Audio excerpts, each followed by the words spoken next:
lezajlott a második PET pitch. Érdemes felidézni, hogy mégis mit jelent ez a fogalom. Pedagógiai Közhasznú Befektetői Fórum. A pitch alap egy angol száz műfaj, ami arról szól, hogy valakinek van egy jó ötlete, amit szeretne széles körben elterjeszteni, vagy éppen befektetőket keres. Nyilvánvalóan a köznevelés, a pedagógia, tágabb értelemben a tudásiparban nem klasszikus befektetőket kerestünk a mai napon, hanem olyan ágazati döntéshozókat, a köznevelés, az innováció, a felsőoktatás, vagy éppen a szakképzés területéről, akik ötletekkel, javaslatokkal, illetőleg felülettel tudnak segíteni az ötletgazdáknak, hogyan tudnak eljutni a szülőkhöz, a tanárokhoz, az intézményvezetőkhöz és a legfőképpen a gyermekekhez.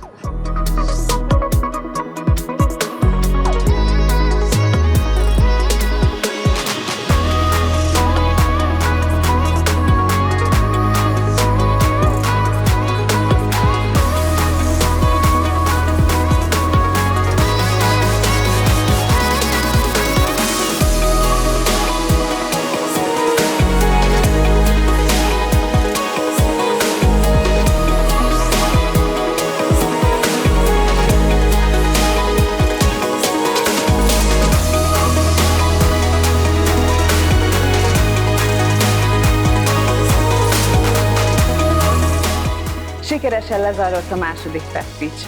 Fantasztikus ötleteket és projekteket hallhattunk. A zsűri nagyon bőkezű felajánlásokat tett.